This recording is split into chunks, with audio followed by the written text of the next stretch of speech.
Bonjour, dans cette vidéo, je vais réaliser une vidéo que j'ai déjà réalisée en langue arabe. Par contre, cette vidéo, il va être en langue française. Dans ce vidéo, nous allons étudier une série de François Viette, de François Viette, qui permet de converger vers le nombre pi. Cette série, elle a été conçue par ce mathématicien français qui est très très ancien. Il est né en 1540 et il est mort en 1603. C'est-à-dire il est mort au début du XVIIe siècle. C'est-à-dire pour avoir une idée, il est mort avant la mort, 50 ans avant la mort de Descartes, avant Descartes. Et il s'appelle François Viette. Il était protestant, je crois, c'est-à-dire pendant que la France était en plein guerre de religion, la guerre de religion en France entre les catholiques et les protestants. Et François Viette était protestant et il est mort en 1603 et il travaillait sur le nombre pi. Il a travaillé sur le nombre pi et il nous a donné une série qui converge vers le nombre pi. On va voir dans cette vidéo comment il a fait qu'est-ce qu'il a fait exactement pour nous donner cette série. Et tout d'abord on va donner cette série et après on va essayer de démontrer de la démontrer. Très bien. Donc 2 sur pi égale racine de 2 sur 2 fois toujours sur 2 toujours. Donc ici, racine de 2 plus racine de 2 fois 2 plus racine de 2 plus racine de 2 sur 2 et ainsi de suite. Donc toujours il y a des 2, et le nombre de ce symbole là, toujours il augmente. Ici nous avons une seule fois la racine carrée, ici on a 2 fois la racine carrée, ici on a 3 fois la racine carrée et ainsi de suite. Donc c'est une série qui a été conçue en 1593 par François Viette. François Viette, mort à Paris en 1603. Très bien. Donc, comment il a fait pour... nous allons essayer, dans le reste de cette vidéo, nous allons essayer de démontrer cette série. Très bien. On considère, c'est-à-dire que la base de cette démonstration, c'est une démonstration géométrique. Donc, il s'est basé sur des éléments géométriques. Très bien. Et on va regarder exactement comment il a fait.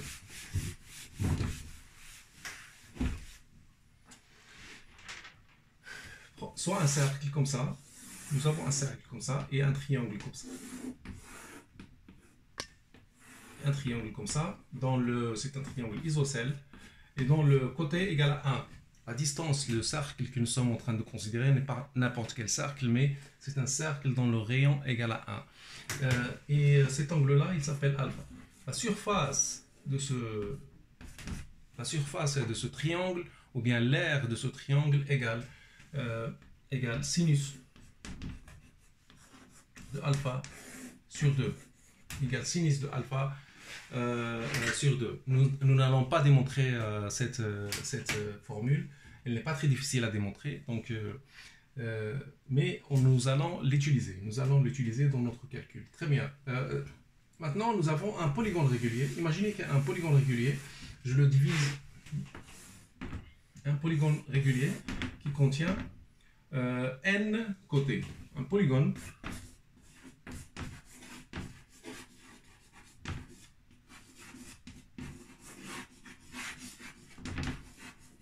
avec n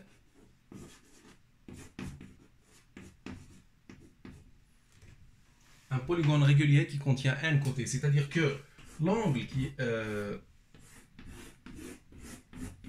qui est là égale 2pi sur n.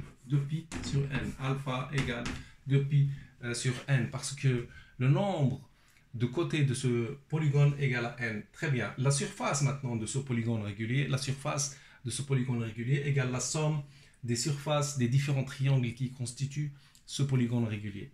Le nombre de ces triangles est égal à n. Donc, la surface elle va être comme suit. La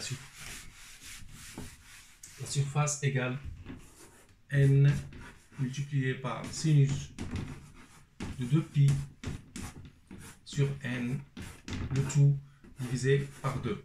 Le tout divisé par 2. Donc, c'est ça la surface de ce polygone régulier, sachant que ce polygone est régulier, il a n côtés. Maintenant, dans la démonstration de François Wietz, désolé, je vais bouger le support. Dans la démonstration de François Wietz, il n'a pas considéré un polygone régulier avec n côtés, mais il a considéré un polygone régulier avec une puissance de 2.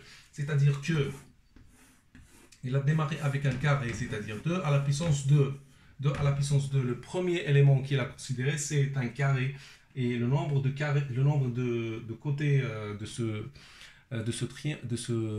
polygone est 4. 2 à la puissance 2. Après, il est passé à 2 à la puissance 2 égale à 4. Après, il est passé à 8 côtés, à un octagone. Après, il est passé à un octagone parce que il y a 8 côtés. Après, il est passé à 16, 2 à la puissance 4, c'est-à-dire égal à 16. Et ainsi de suite. Et ainsi de suite. Après, il est arrivé à 2 à la puissance n et 2 à la puissance n plus 1. Très bien. On va écrire les surfaces. On va écrire les surfaces de ces différentes polygones. On va les écrire. On va l'appeler S2, S3 et ainsi de suite. Donc le premier élément S2, c'est-à-dire que le nombre S2, le nombre de côtés égal à 4, égal à 2. Parce que, regarde,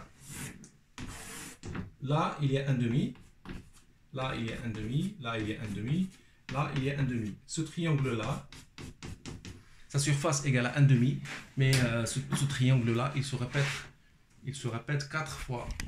Ce triangle-là se répète 4 fois, et donc la surface de ce triangle, de ce carré, de ce polygone régulier à 4 côtés égale à 2. Donc S3 égale à 8, ou bien 2 à la puissance 3, 2 à la puissance 3, divisé par 2, fois sinus de 2π sur 2 à la puissance 3. Et ainsi de suite. Sn égale 2 à la puissance n sur 2 fois sinus de 2π sur 2 à la puissance n. Sn plus 1 égale 2 à la puissance n plus 1 sur 2 fois sinus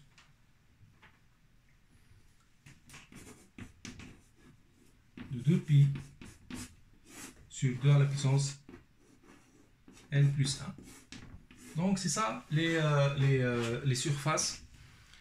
C'est ça les surfaces ou bien les aires ou bien l'aire de ces polygones réguliers. Tous ils sont inscrits dans un cercle. Tous ces polygones réguliers ils sont juxtaposés les uns sur les autres dans le même cercle. C'est-à-dire que par exemple ici on a un octagone qui est là, un octagone qui est là, l'octagone qui est là et ainsi de suite. Et voilà. Donc la surface de ce polygone, quand n tend vers plus l'infini, elle tend vers la surface du cercle. D'accord? Donc la surface du cercle, le Sn tend vers la surface du cercle. Or, le cercle, son rayon égale à 1. Par conséquent, sa surface égale à pi. Pi r au carré, r égale à 1, donc la surface égale à pi. Sn plus 1, elle tend vers pi. Sn plus 1, lorsque n tend vers plus l'infini, tend vers pi. Et donc, d'où l'intervention de pi. C'est pour ça que pi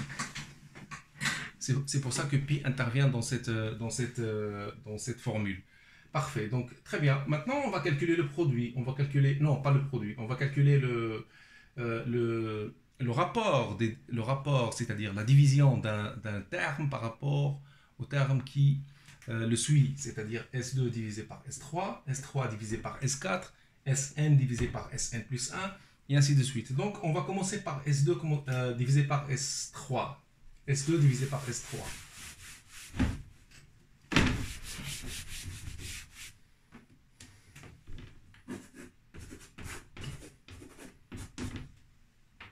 S2 divisé par S3 égale à 2 sur 2 à la puissance 3 sur 2 sinus 2pi sur 2 à la puissance 3 égale à 2 sur 2 à la puissance 3, ça fait 8. 8 divisé par 2, ça fait 4. Sinus de pi sur 4 égale à 2 sur 4 fois racine de 2 sur 2 égale le 1 sur racine de 2 égale racine de 2 égale racine de 2 sur 2. S2 sur S3 égale racine de 2 sur 2. Très bien. Maintenant, on va passer à l'état général, le terme général. Sn divisé par Sn plus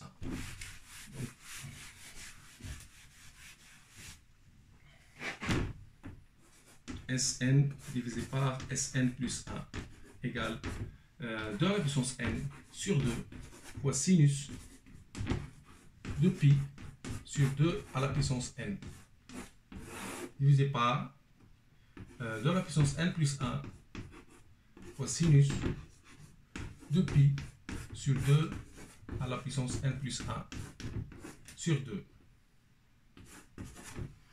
Très bien. Donc là, le 2 qui est là, il va partir.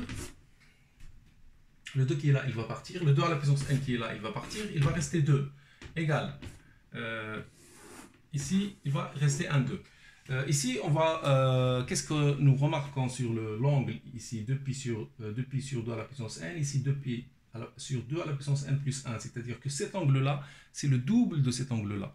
Parce que le plus n tend vers plus l'infini, plus l'angle, il devient plus petit. Donc, je vais appliquer la formule de sinus égale 2.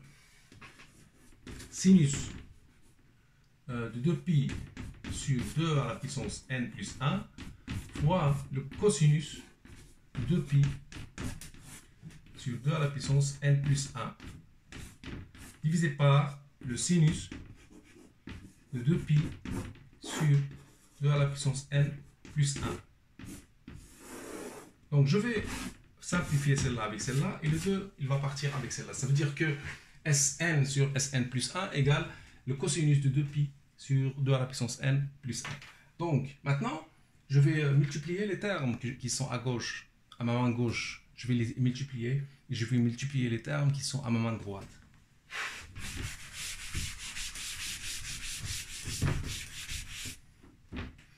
À ma main gauche, j'ai quoi? J'ai S2 sur S3, S3 sur S4,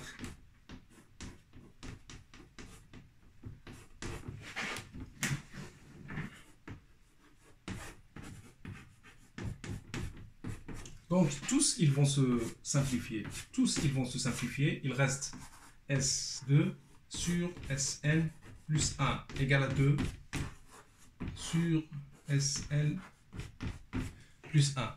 Quand j'ai multiplié les termes qui sont à gauche, j'ai obtenu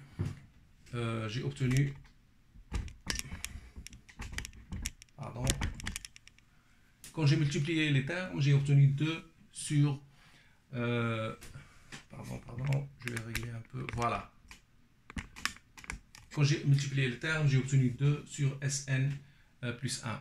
Maintenant, de l'autre côté, ça veut dire quoi de l'autre côté? De l'autre côté, j'ai le cosinus. J'ai le cosinus de pi sur 4 fois le cosinus de pi sur 8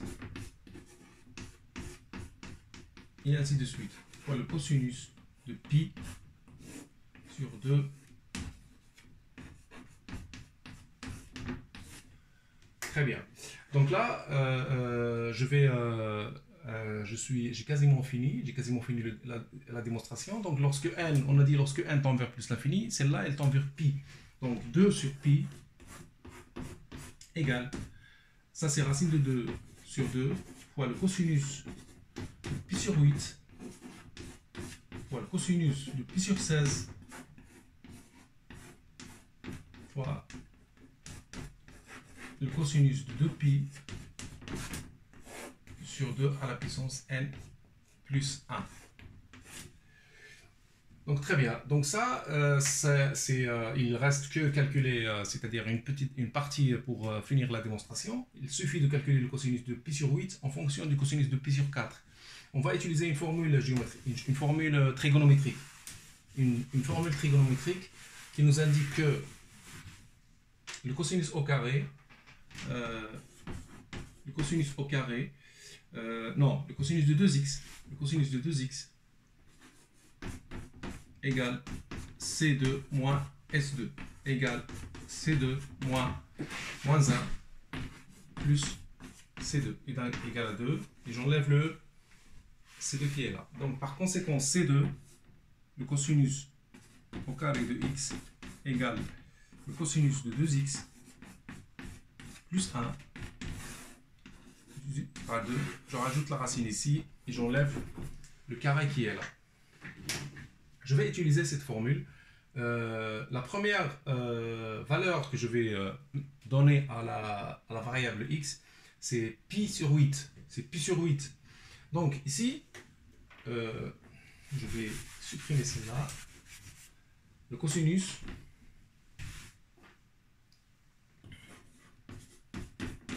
pi sur 8 égale le cosinus de pi sur 4 plus 1 sur 2 en racine égale racine de 2 sur 2 plus 1 sur 2 en racine égale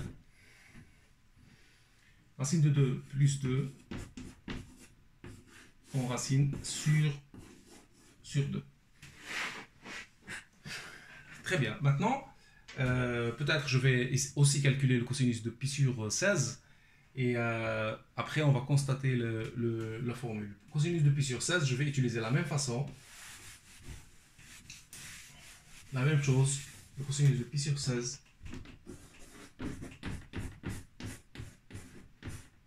égale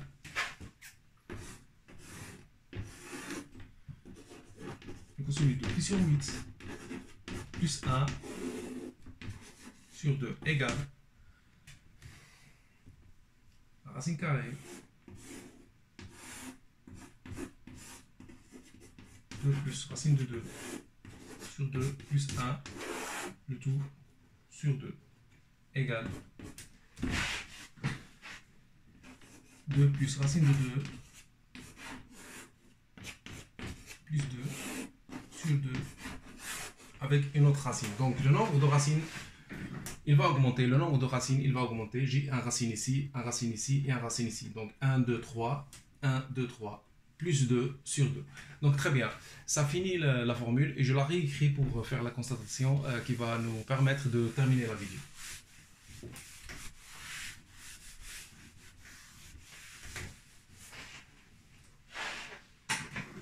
Donc le cosinus 2 sur pi égale racine de 2 sur 2 fois 2 plus racine de 2 sur 2 fois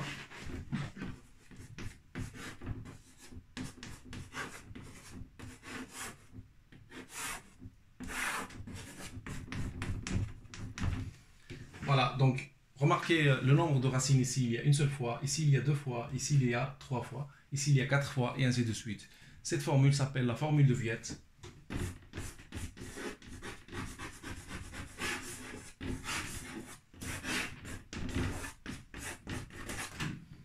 La formule de Viette relative à ce savant français qui s'appelle François Viette.